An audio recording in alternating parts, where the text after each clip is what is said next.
Hello, everyone, and welcome to episode 123 of the Meet the Farmers podcast. I'm your host, Ben Eagle, and today I'm speaking to a third-generation Hertfordshire farmer who farms 120 hectares on the home farm, which is mostly cereals, and he also happens to be the current NFU Deputy President. Stuart Roberts. Stuart, thank you so much for coming on the podcast. We were mentioning just before we started recording that you're a little less hungover for this recording than you were for a certain podcast recording we did a few weeks ago.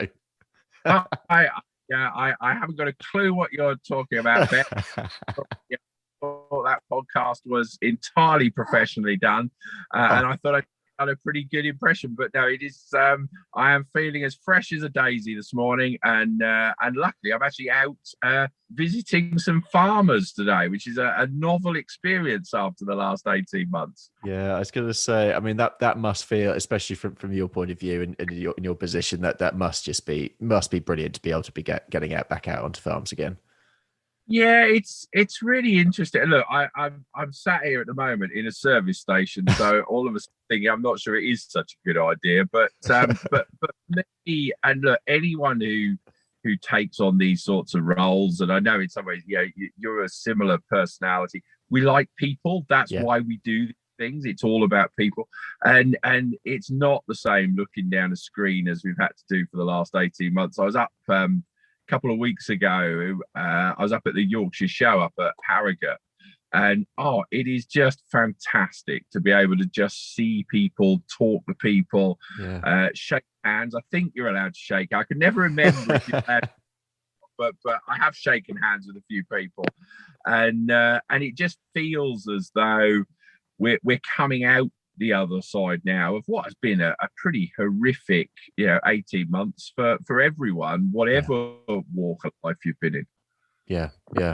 I mean, let's just have a passing comment on that, actually. First of all, I mean, how do you think farmers and NFU members generally have fared over that time? Obviously there's great diversity, but there has been a similar experience that we've all had in some ways. One of the things about farming that I love, and I can talk about, it's the foundation of the biggest manufacturing sector of the economy, and I can do all the sales pitch about our standards and the rest of it. But actually, for me, farming is part of a community. We're not just a sector of the economy; it's a rural community, and communities are built on people engaging with each other. And I think that's been a real struggle, and certainly I've picked some of that up, as other parts of society have. But I then also think about friends of mine and relatives of mine and colleagues of mine who are in other places. So they're in inner city London, or they're working in hospitality or the travel industry, etc. And actually, let's be very honest, agriculture, being a farmer over the last 18 months has not been a bad place to be. When kids were homeschooling, my three lads had a 300-acre football pitch if they wanted to go and play.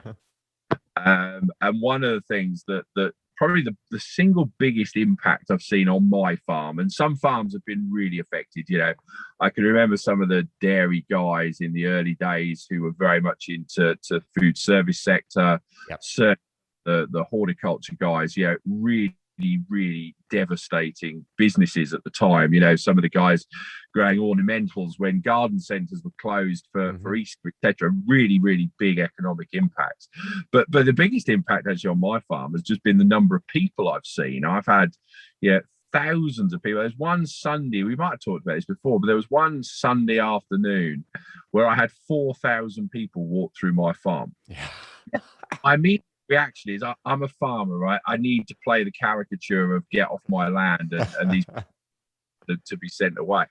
Actually, it's been a real pleasure because one of the very few things those people have been able to do to improve their well-being, to get some relaxation, is to get out in the countryside. And I think that's been a massive opportunity for agriculture, actually, and we need to capitalize on going forward. Let's talk about that 300-acre football pitch. Tell us about the farm, your farm in Hertfordshire. What's going on there? Tell us a bit about the history of the place as well. Yeah, so it's got some interesting history, Ben. So you introduced. I'm third generation, So my grandfather actually came to the farm just after the Second World War. But he came to the farm as, I suppose, today's language, you'd say, as the farm manager or the farm foreman. There were 20 odd people working on the farm. It was owned by a character, a guy called Stanley White, who was an amazing man, who I can just about remember. But his big passion was horses, point-to-point racing. He bred race horses. The farm still got lots of the old stables and etc. And that's really where it was. So grandfather came and managed the farm, and over the years became a partner in the business, and eventually took on the farm. And then my father took it on, and over the years it's gone through some fairly big changes. Actually, we're about 50% owner occupied, 50% on a variety of AHA, so Agricultural Holding Act tenancies, some farm business tenancies, and at least one or two handshakes, and not a lot more on mixed tenure farm. I suppose in the 80s, early 90s, very much specialized cereals. We were multiplying seed for people like Banks at Sandy and one or two others. But our ability to expand is certainly in terms of size was very, very limited. So we've got Crown Estates down two sides of the farm, and we couldn't get an expansion there. Okay. We've did research on another side of the farm, who pretty big institution and a fantastic global resource, but our ability to farm that land is probably zero, let's be honest. Other side of the farm is some of the country's wealthiest real estate. So in terms of scale, the farm is what it is. It is that patch of dirt in Hertfordshire, but therefore we couldn't chase economies of scale particularly. So we decided we needed to do something different. And father at the time, this was in about 96, if I remember correctly, was approached by a little watermill who basically said, can you grow some wheat for us? And he was, well, yeah, we can grow wheat. It's not a problem. That's what we do. And then they dropped a slight bombshell and thought, well, actually, why don't we go organic? So actually, we've got a story, we've got some provenance, adding value effectively. So we converted at the time, I think, one field to organic, and then we converted a few more. Okay, I didn't know that you'd been organic for that long. Yeah, well, we haven't been fully organic until it was about 2005, 2006. So only about probably about 15 years now. But the very first field, which probably actually is still one of our most productive fields looking back, and certainly looking at the rye I've got in it at the moment, was back in 2006. And then over the years, we've added to that. So we've now, for a long time, and Dad very much believed that we were a stockless organic rotation, which I slightly struggled with, actually. I think for a genuine organic farm, you do need stock. I think it is that mixed farming system. So when I came back to the farm, we brought some cattle back to the farm. So we've now got cattle on the farm. We've got sheep on the farm. We've got a few laying hens as well. And yeah, in some ways it's a very traditional mixed family farm. 24 miles north of Marble Arch is the statistic I always throw in. I do, and will now recite it back to me, because they forget, actually, there's people who farm much closer to London than me, but urban fringe, and really we've looked wherever possible, I suppose, to produce a quality product for a particular customer rather than just bulk commodity. We haven't got that scale, so we're trying to add value wherever we can. Yeah.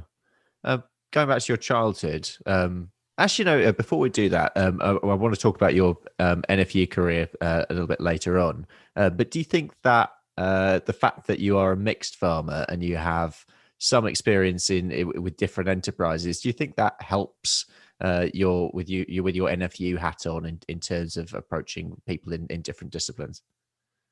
I think it does. The bit. Look, we'll get all my skeletons out the cupboard, I'm sure.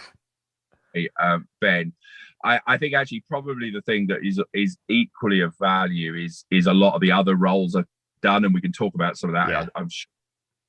I think it does give you a wider experience. But then I look at leaders of the NFU over the last 20 years. The reality is we've had some great office holders who've been specialists in a particular area. We've had some who've been mixed farmers. I think it gives you an authenticity to talk about topics when you have a financial vested interest in it. But equally, I don't think I don't think you need to be a mixed farmer to represent mixed farmers. I think actually what we need are the people who are best able to represent us, and that's probably more about personal qualities than it is about your business background, if you like. But it does give me a vested interest. Yeah, when we're talking about the sheep price, or we're talking about animal diseases, I do have that vested interest. My farm itself is living and breathing these things. So I think it does add something to it, but equally I don't think it certainly doesn't mean that to be an office holder you need to be able to have a wide breadth of experience. I think somebody who is a very specialist in an area can bring just as much. It's about, for me, it's about understanding a brief. It's about being able to articulate an issue, to lobby on behalf of people. And those are skills that actually anyone can have. Yeah. You did agriculture and business at uni at Aberystwyth. Tell me about that time.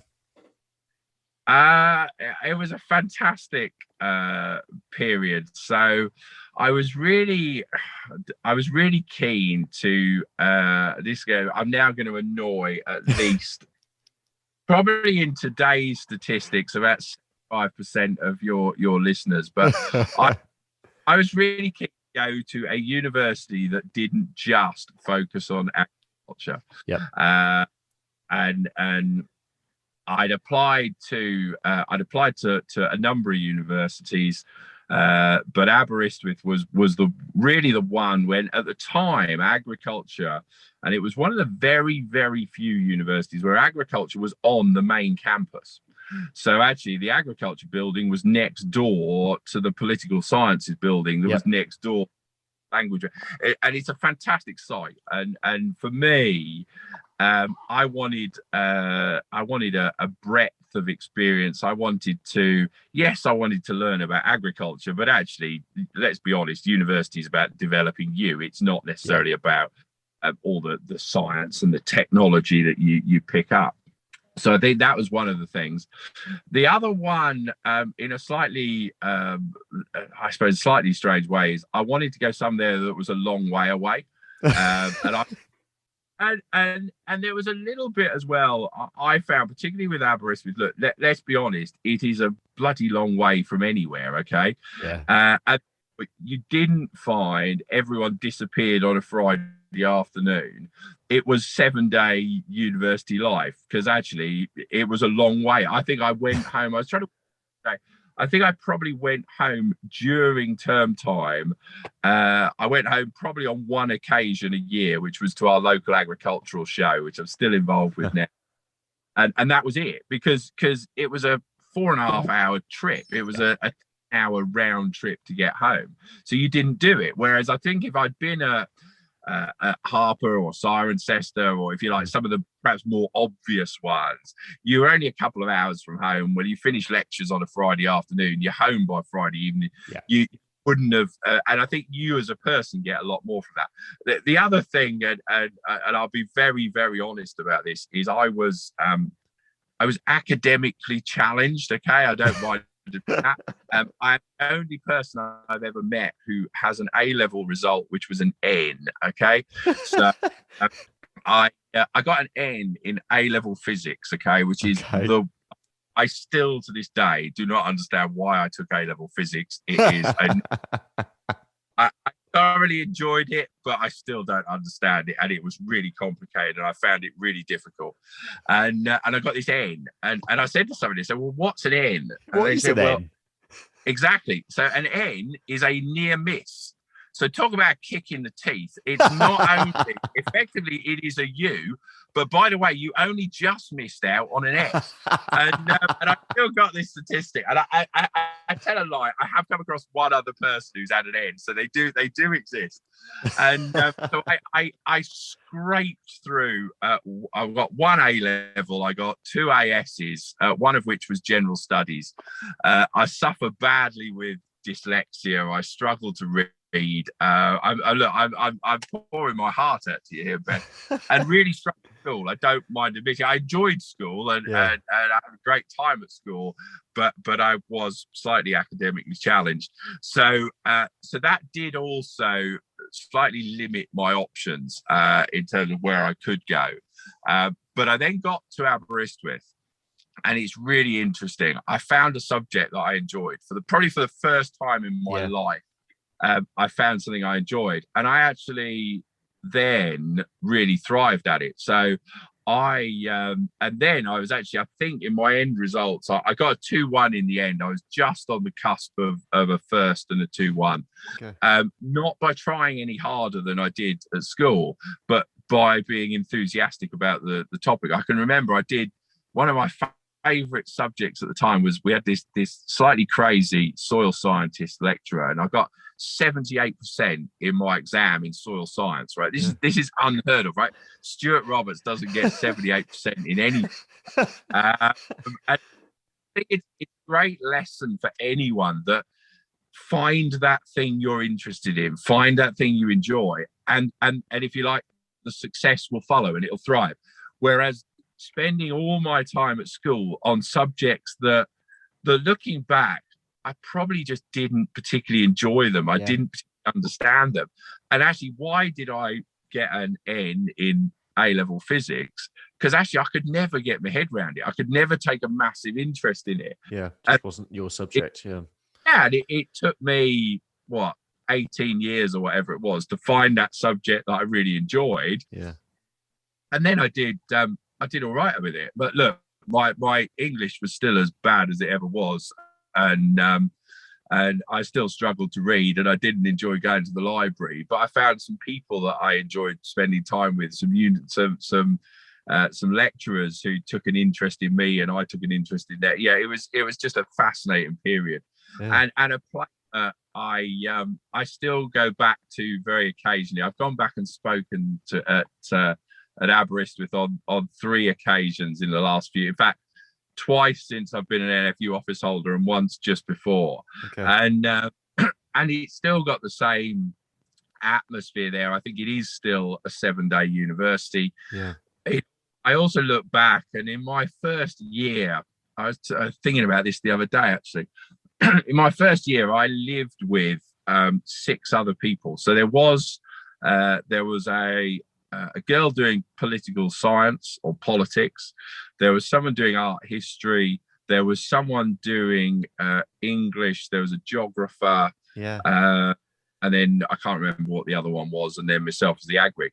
Yeah. And I genuinely do think you got a lot from that. So actually, I didn't learn about art history or English language or all the rest of it.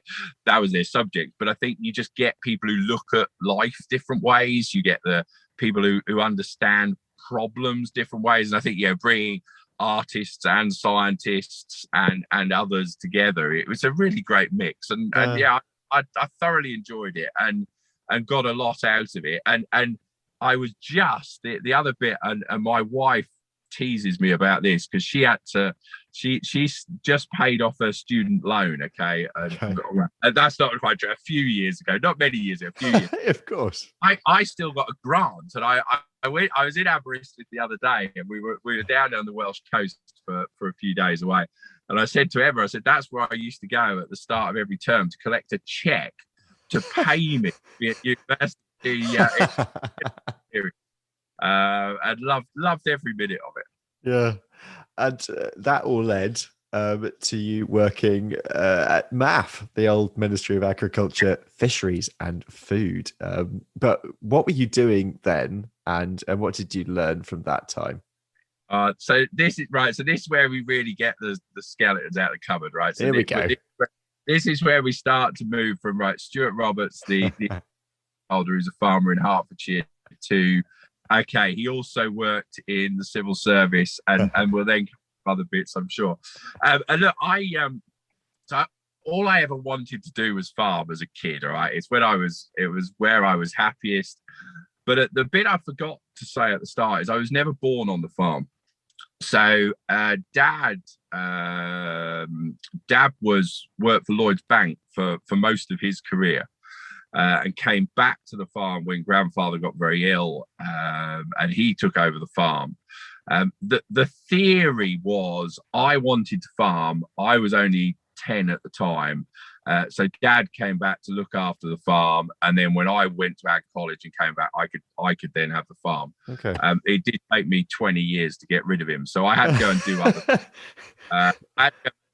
Because look, it's not a massive farm. It's not making a huge profit. It couldn't support another family. So I had to go off and do other things. And I actually spent, and this isn't normally on my CV, which probably, and certainly is not on my website. So therefore you won't have learned this bit.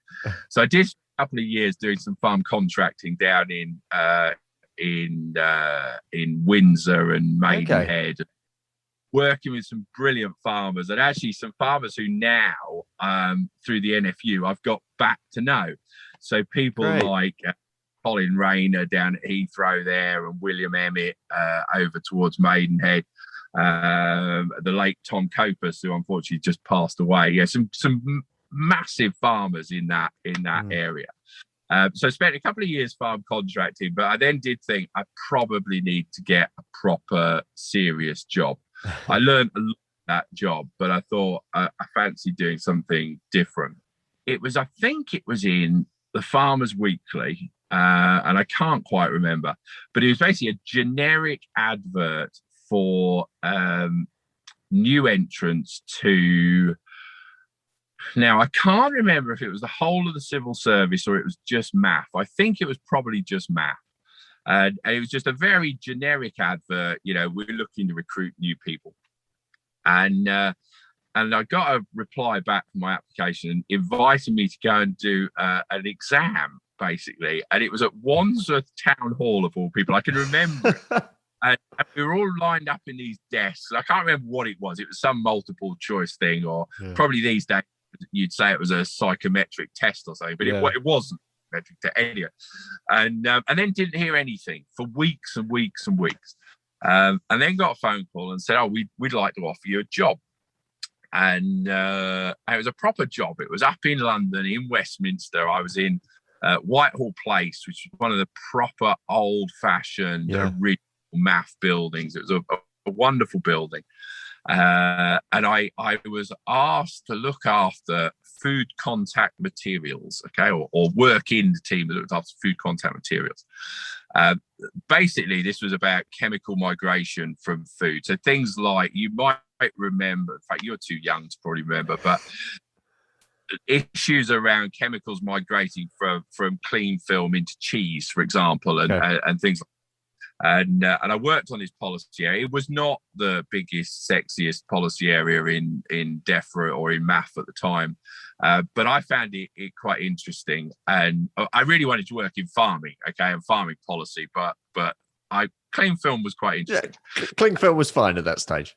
Exactly. But the really big thing for me was because, and I worked in a team that also included the guys who were doing the very early work on GM crops, which at the time was a massively sexy policy area. Yeah. But the thing is that my equivalents in the team looking after GM crops at best would get to maybe draft a reply to a letter that would then pass through 4 or 5 other hands before it eventually got to a minister who'd sign it off and send it.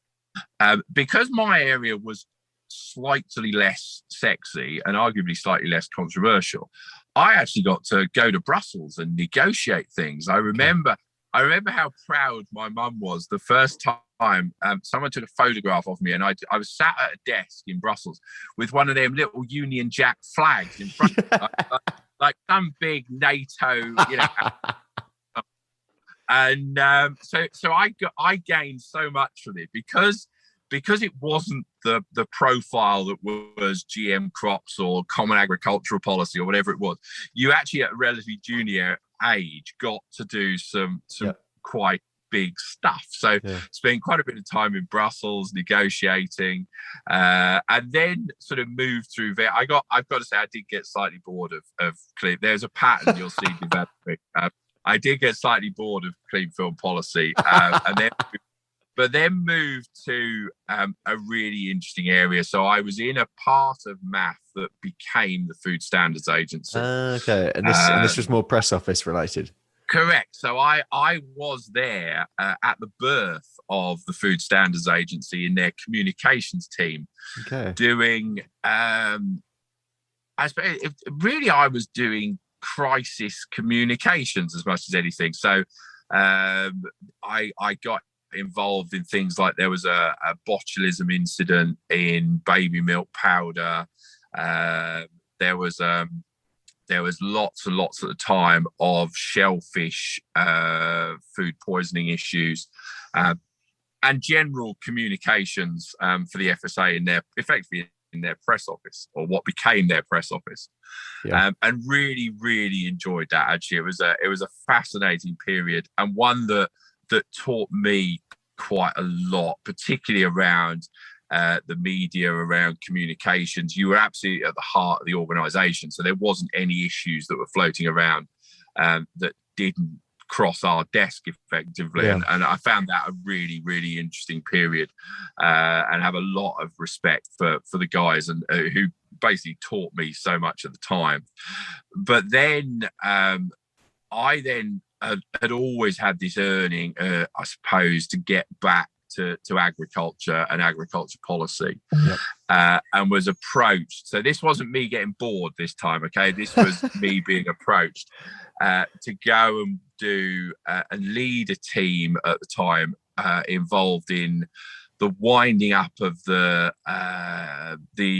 some of the BSE rules. So the over 30-month scheme, and then the parallel team to mine was also doing the ending of the export ban, etc. So really, really big, important area of work, and probably, certainly at the time, the most important bit of work I'd ever done. So bringing in the testing regime that would then allow the Food Standards Agency to allow over 30-month cattle back into the food chain.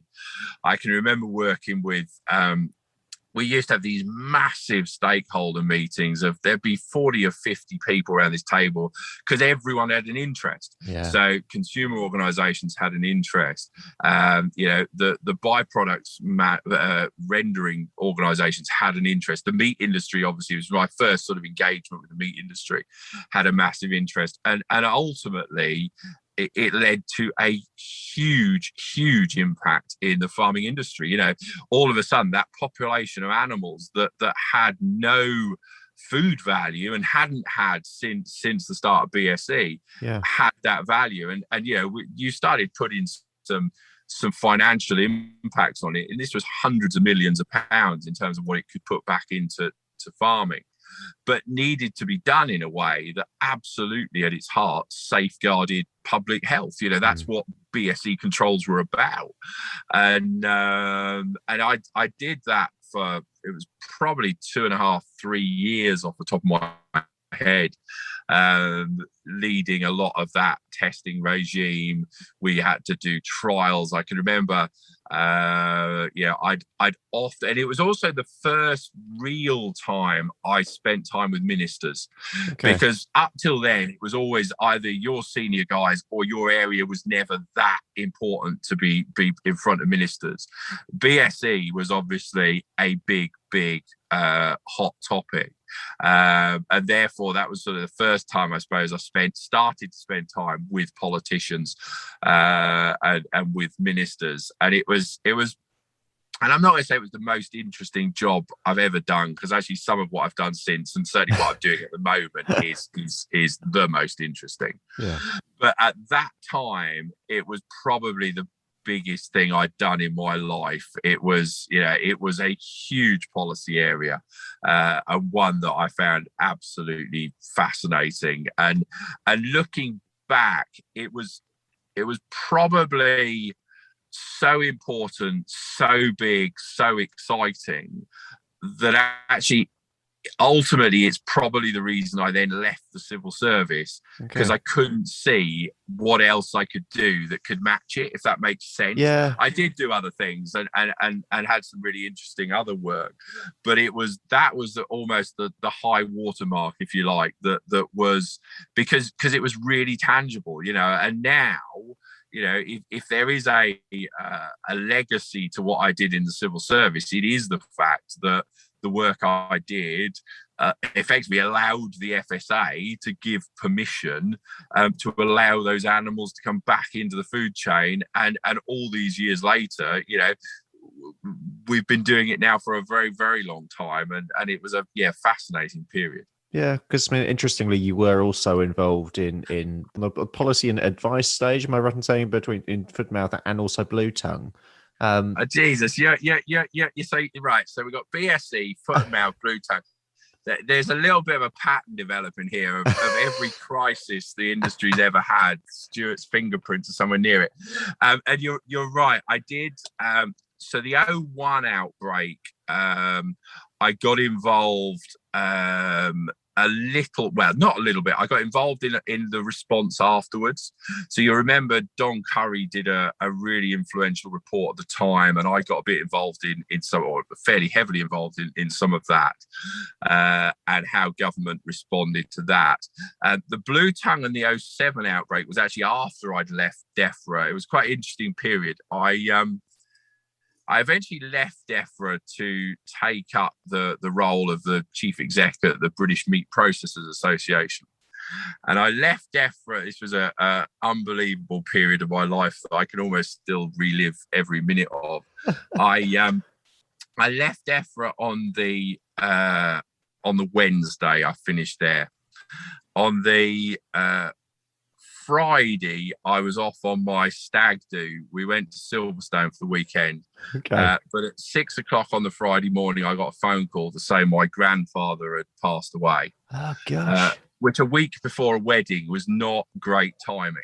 No. But still went to Silverstone. We then came back from Silverstone. We got married on the Saturday. We then went on honeymoon, which luckily was in this country. But we had to come back off honeymoon on the Wednesday for the funeral of the grandfather who died the week before. It was and look, grandfather was a great guy. He was a Yorkshireman, and he was an agriculturalist. He was a lecturer actually at Sutton Bonington for a short period. And an agricultural economist, I suppose, by training. Fantastic guy. And actually, he worked for the NFU. He was the county branch secretary of the NFU, amongst other things. Okay. And but he was a Yorkshireman at heart. And I do remember, I think I either spoke at the funeral, or it might have been afterwards, that this is the only person who has achieved an ability of being able to use wedding flowers twice in a church for the same family. So we'd used the flowers obviously on the Saturday for my wedding, and then the same flowers were then recycled on the Wednesday for the funeral. And in fact, even Emma's, I sort of look back on it now, even Emma's bouquet that she had, she didn't throw it over her shoulder and then it drops to the ground because all her friends are embarrassed, they don't want to catch it. We actually took it, and it was on the coffin the Wednesday afterwards. It was really, anyway, I only got halfway through this momentous fortnight in my life. So I then went on honeymoon, did the funeral, came back, started the new job at the British Meat Processors on the Monday. And on the Friday of that week was when the 07 foot and mouth outbreak was declared. Wow. And I was called back into DEFRA. There was a group of us at the time, including Kevin Pearce, who's now the NFU's Director of Membership, a guy, some of your listeners will remember Duff Burrell from Northumberland, who was the MPA chairman, I think, at the time. There's a few of Stuart Houston, who formed the core group, who were helping to advise ministers and the CBO, the Chief Veterinary Officer, in DEFRA. And somebody did joke, I then ended up spending more time in DEFRA after I'd left DEFRA than I ever did when I worked there. So that period went on. So yeah, it was a fairly momentous period. And that was really when I sort of joined the meat industry for the next few years before I eventually, and we will get to a point, I do then come home and farm. Yeah, so I was going to say, that was farmer, in 2012, wasn't it, when you eventually went back to the family farm? And yeah, it took, so I'm trying to work that back now. So it was thick end of 20 years it took after I left college, not quite, but almost 20 years before I was actually allowed to come home to the farm and do some proper farming. Oh, what a time. Let's talk about the NFU. Why and when did you first start to get involved with them? And tell us about life at the NFU before your current role. Look, I've always been involved with the NFU in some ways, and through DEFRA, through the meat industry, through various roles I've had there, I'd always worked with the NFU. They were always either an important stakeholder or an important partner. Some of my oldest working memories go back with people like Kevin Pearce, Terry Jones, his current DG, and lots and lots of others, Myrig, Peter, etc. So I'd always been around the NFU, and I'd always had an enormous respect for it. And probably it was never a particularly conscious thought, but probably at the back of my mind, had wanted to be involved in it. I did actually, on a couple of occasions, I did apply to work for the NFU. And I remember on one occasion, they turned me down. And on another occasion, I ended up turning them down because somebody else offered me a lot more money at the time. And I was young and looking for money. That's what you do. Yeah. And there's been a few occasions, but ultimately over the years, I probably did start to form this thought about, actually, I do quite fancy becoming an NFU office holder. I think it's an incredible thing. Some of the most incredible people I've ever come across, have been office holders or are current office holders, and we can talk about some of that. Yeah. And I was approached, as it happens, I was at our local ploughing match. So it was in the town I live in, and I was at the local ploughing match.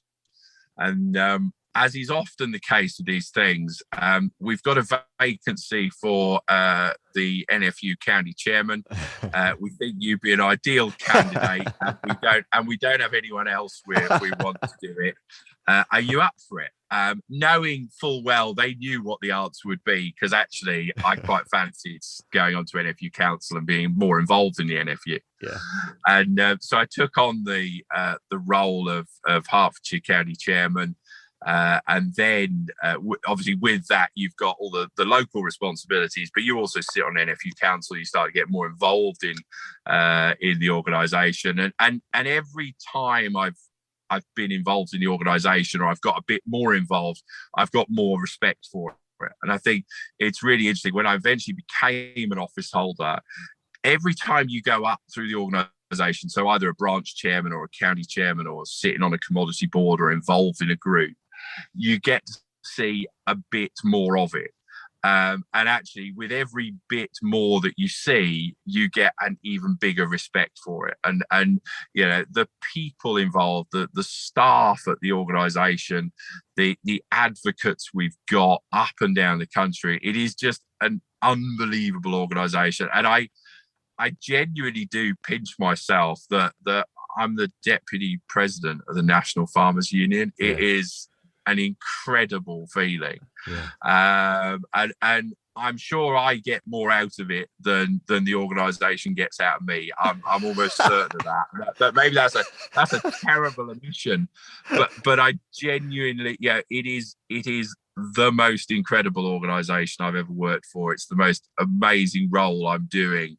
And yeah, we all have days when it's slightly frustrating, and there's days when you do feel that you're getting the blame for decisions that others are making or not making, and yeah, we're not the government. Okay, it's not us that is making these decisions, but you also have days when you genuinely do feel you're making a massive impact for tens of thousands of farmers, and to be able to say at the moment, I'm going to a meeting today, I represent 56,000 farmers from across England and Wales, and I can speak with that authority is it's a pretty impressive thing to be able to do, and something I just enjoy, Ben. Let's be honest about this. It is, and actually, the minute you don't enjoy it is the minute you should stop doing anything. And it goes back a little bit to what we were talking about in terms of university. I was just going to say that it's the same kind of conversation. And it is. I love every minute of it. Yeah, it has been. It's been quite a few years in farming, to say the least. What have been some of your highlights from that time, and some of your biggest challenges? Oh gosh, okay. And it has been an incredible period. And interestingly, when I first took this on, so when I was first elected vice president back in 2018, I think that's right. Yeah. So this is, we've got aftermath of the referendum, we've got general elections coming up, we've got all of this stuff going on, and somebody's like, why on earth would you want to take on this role now? I know Minette's had the same question, I know Guy had the same question, Tom had the same question. Why would you want to? Well, actually, if you're interested in influencing agriculture and the future of agriculture, the reverse question is way more important, which is, if you're interested in that, why would you not want to be involved at this point in time? It is probably the most influential period on agriculture that certainly anyone of my age, and arguably those many years older than me, have ever seen. In terms of some of the most enjoyable or interesting bits, I think probably the one area, and I am a slight bore on the topic, that I found fascinating, and I think arguably still holds some of the biggest potential for us, is around water. We touched on this in a previous podcast with Sue, and I tell this story, and I know I'm wittering on, Ben, but I tell this story. I farm, right? It's 100 meters above sea level, 24 miles north of Marble Arch, on heavy London clay, right? So the clay means I don't really suffer in a drought. If I suffer in a drought, then the rest of the country's got a bigger problem than me. I'm 100 meters above sea level, 24 miles north of Marble Arch. Therefore, if I flood, there's a much bigger problem 24 miles south of me that's going to have flooded a long time before.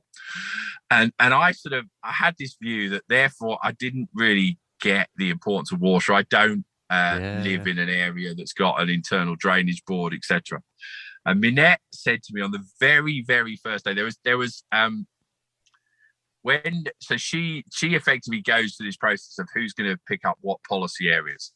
And I had two requests to her. There was two policy areas, or one policy area I wanted, one I didn't want. And I'm not telling anyone what those two are, but she absolutely complied with those. And she said, I also want you to pick up water, right? And I'm like, why on earth do you want me to pick up water, right? I probably couldn't even spell internal drainage board at the time, let alone know what one does.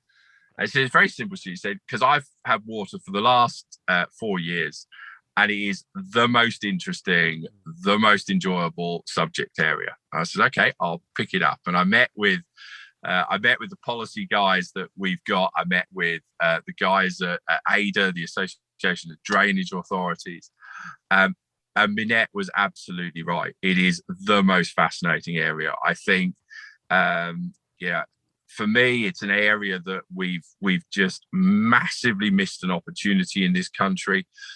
We talk about it massively defensively. We talk about floods and we talk about droughts. We don't actually talk about how can we move water, store water. Yeah. I look at where the world is producing food at the moment, and I'm like, actually, the UK should be making much more of this. Our access to fresh water is potentially our biggest competitive advantage. Yeah. We just haven't invested in it since Vermeulen and the Dutch, and for decades, if not in some areas centuries. Yeah. And I just find it absolutely fascinating, and probably one of my proudest moments in some ways was when we published our integrated water strategy earlier this year.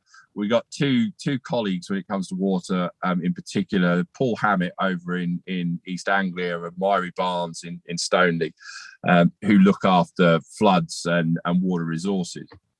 And I have learned so much from those individuals and the organisation, and the farmers who are in those areas that flood, that have droughts, that are using water, and I just think it's the one area more than any that has got such massive potential. And going forward, we've talked before on other podcasts about climate change and net zero, and for me, when it comes to water, it's potentially our biggest problem, or it's potentially our biggest single opportunity if we get it right. And particularly when I look into the fruit and veg sector, and we talked about this the other day, so I won't go on about it. So I think that's been certainly one of the highlights. I think the other highlight for me is just meeting our members and getting out on their farm, seeing what we're doing, and ultimately helping tell that farming story. Because every single farm in the country has got the most incredible story to tell about what they're doing, how they're doing it, the standards they're doing it to, the products they're producing, the care they're taking over those products, the contribution they're making to their bit of landscape, all of that stuff. And actually, we've not told that story well enough as an industry, and being able to tell that story. Somebody said to me the other day, actually, you're not a farmer or a lobbyist these days, you're a storyteller. And actually, that's what we should all be. Every single one of us should be a storyteller for our industry, and it's our members that have effectively equipped me to tell that story.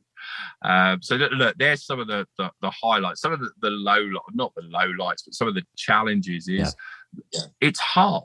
Influencing governments is hard yards. Influencing policy is hard work.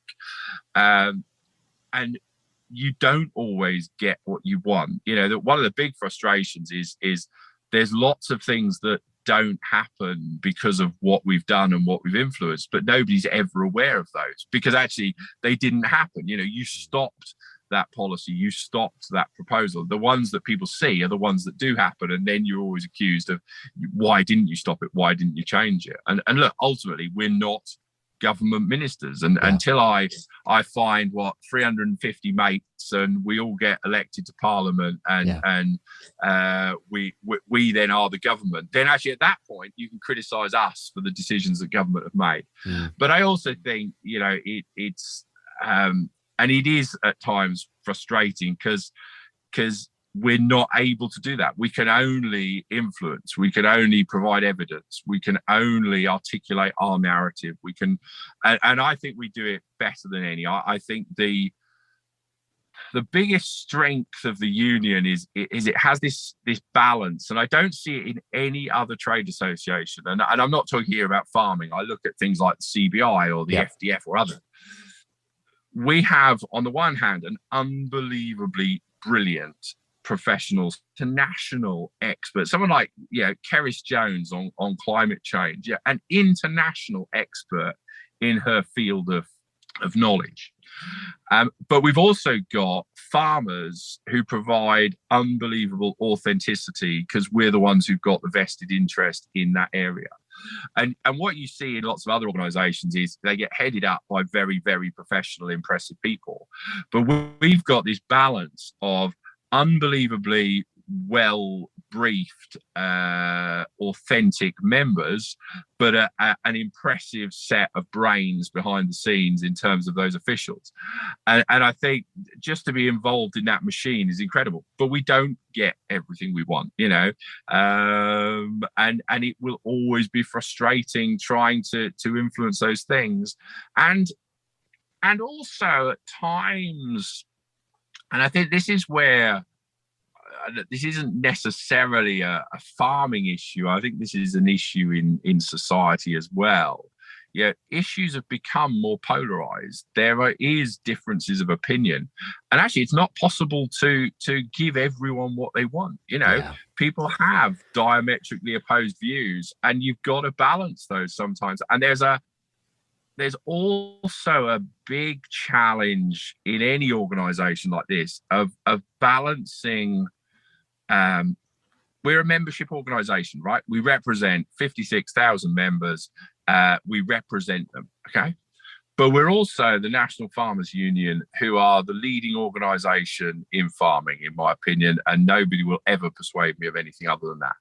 That means we have leadership roles. We have, we are leaders, okay? Yep. You know, if there is a leader of the farming industry in the UK, it is Minette Batters, okay? Yeah. And I debate with anyone who disagreed with that. But we're also representatives, and you have this balance between leadership and representation, which at times is there is a tension. Let's be honest. Yeah, we're getting into deep and meaningful, really honest bits here. There is a tension between those two. They are not always the same thing. And I think actually the key is being aware of that tension, because actually, so long as you're aware of that tension, then you can balance the two things. The worry is if you become too obsessed with one and forget the other in either direction, you'll get it wrong. And I think sometimes we just need to be honest about that tension that exists there. Oh my goodness, Stuart, there's so many other things I want to talk to you about, but I'm very conscious of your time. So we're going to start to wrap it up. We always end the podcast with the same two questions or points. The first is, if you have a message for the public, any message at all, what would it be? Get to understand your local farmers and learn their story, learn